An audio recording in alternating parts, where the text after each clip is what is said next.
नमस्कार, आप देख रहे हैं न्यूज़ 18 का डिजिटल प्लेटफॉर्म। मैं हूं आपके साथ मेघा सिंह। चीनी की कीमतों में पिछले कुछ हफ्तों में तेजी देखने को मिली है। 20 जुलाई 2026 को जहां चीनी की कीमत करीब 48 रुपये 18 पैसे प्रति किलो थी, तो वहीं 20 अगस्त तक यह बढ़कर करीब 52 से 58 रुपए तक प्रति किलो हो गई है। अब सवाल है कि आखिर चीनी महंगी क्यों हो रही है? क्या इसके पीछे इथेनॉल एक वजह है और क्या आने वाले दिनों में चीनी की कीमत और बढ़ सकती है? आइए समझते हैं इस पूरे मामले को आसान भाषा में। सबसे पहले सरकार ने साफ किया है कि चीनी की मौजूदा महंगाई की वजह इथेनॉल के लिए चीनी का ज्यादा इस्तेमाल होना बिल्कुल नहीं है। दरअसल इथेनॉल बनाने के लिए चीनी का डाइवर्जन 2022-23 में करीब 12% था, जो साल 2025-26 में घटकर करीब 9% रह गया है। इसके अलावा देश में बनने वाले इथेनॉल का तकरीबन 3/4 हिस्सा अब अनाज, खासकर मक्का से बनाया जा रहा है। तो फिर चीनी महंगी क्यों हो रही है? इसके पीछे क्या वजह है? पहली वजह है कि चीनी का कम उत्पादन। इस सीजन में चीनी का उत्पादन करीब 306 लाख टन रहने का अनुमान है, जबकि शुरुआत में राज्यों में करीब 348 लाख टन उत्पादन का अनुमान लगाया था। गन्ने की फसल को रेड रॉट और टॉप बोरा जैसी बीमारियों से नुकसान हुआ है। वहीं दूसरी ओर बारिश और जलभराव ने भी उत्पादन को प्रभावित किया है।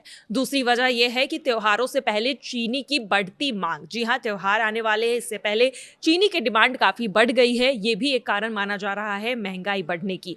तीसरी वजह है दुनिया भर में चीनी की सप्लाई का कम होना, यानी सिर्फ भारत में ही नहीं बल्कि ग्लोबल मार्केट में भी चीनी की कीमतें बढ़ रही है। 30 जून 2026 को अंतर्राष्ट्रीय बाजार में चीनी की कीमत करीब $474 प्रति टन थी, जो 20 अगस्त तक बढ़कर $552 प्रति टन हो गई है, यानी करीब 16% से ज्यादा की बढ़ोतरी की गई है। इसके अलावा सरकार का कहना है कि कुछ चीनी मिलों और कारोबारियों की तरफ से जमाखोरी और बाजार में सट्टेबाजी ने भी कीमतों में बढ़ाने की भूमिका निभाई है। लेकिन राहत की बात यह है कि देश में घरेलू जरूरत पूरी करने के लिए पर्याप्त चीनी का स्टॉक मौजूद है। सरकार के मुताबिक अक्टूबर में नई रोपाई शुरू होने तक देश में चीनी की कमी नहीं होगी। अब सवाल है कि सरकार कीमतों को नियंत्रित करने के लिए क्या कर रही है। सरकार ने 1 अगस्त से 30 नवंबर 2026 तक देश भर में चीनी कारोबारियों के लिए 400 टन का स्टॉक लिमिट लागू कर दिया है। 1 सितंबर से बड़े खरीदार 15 दिनों की खपत से ज्यादा चीनी का स्टॉक नहीं रख पाएंगे। इसके साथ ही केंद्र और राज्य सरकार की टीमों ने चीनी मिलों में जाकर स्टॉक की जांच करनी भी शुरू कर दी है, ताकि जमाखोरी। सरकार ने घरेलू सप्लाई बढ़ाने के लिए 10 लाख टन कच्ची चीनी के ड्यूटी फ्री आयात को भी अनुमति दे दी है। वहीं चीनी मिलों को 15 अक्टूबर से पेराई शुरू करने की सलाह दी गई है। इससे अक्टूबर में चीनी का उत्पादन सामान्य 3 से 4 लाख टन के मुकाबले 10 लाख टन से ज्यादा होने की उम्मीद है। अब बात किसानों की करते हैं। सरकार के मुताबिक 20 अगस्त 2026 तक 2025-26 सीजन में गन्ने के किसानों के लिए 97% बकाये का भुगतान हो चुका है। इथेनॉल कार्यक्रम ने भी चीनी मिलों की आर्थिक स्थिति सुधारने में मदद की है।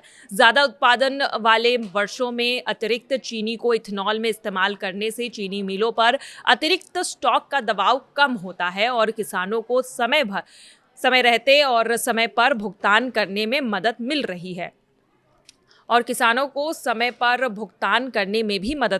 तो कुल मिलाकर समझे तो चीनी की मौजूदा कीमत बढ़ने के पीछे सिर्फ एक कारण नहीं है। कम उत्पादन, फसल को नुकसान होना, त्योहार से पहले डिमांड बढ़ जाना यानी कि मांग बढ़ जाना, वैश्विक स्तर पर कम सप्लाई और कुछ जगहों पर जमाखोरी, इन सभी वजहों का असर अब चीनी की कीमतों पर पड़ रहा है। सरकार का कहना है कि वह चीनी के स्टॉक और कीमतों पर लगातार नजर बनाए रखे हैं और जरूरत पड़ने पर सप्लाई बढ़ने और जमाखोरी रोकने के लिए भी आगे के कदम उठाए जाएंगे। यानी फिलहाल सरकार का फोकस 2 चीजों पर है: उपभोक्ताओं के लिए चीनी की कीमतों पर नियंत्रण रखना और गन्ने किसानों को समय पर भुगतान सुनिश्चित कराना। और यही वजह है कि फिलहाल अभी चीनी की कीमतें जरूर बढ़ी है, लेकिन इसकी वजह इथेनॉल को नहीं माना जा रहा है। सरकार ने एक प्रेस रिलीज दिया है और उसमें सारी चीजों को पूरी तरह से क्लियर किया है कि आखिर चीनी की कीमतें क्यों बढ़ रही है, और हमने भी आपको इस वीडियो में बताया है। वीडियो अच्छी लगी हो तो लाइक शेयर कमेंट जरूर कीजिएगा और हमारे चैनल को फॉलो करना नहीं भूलिएगा।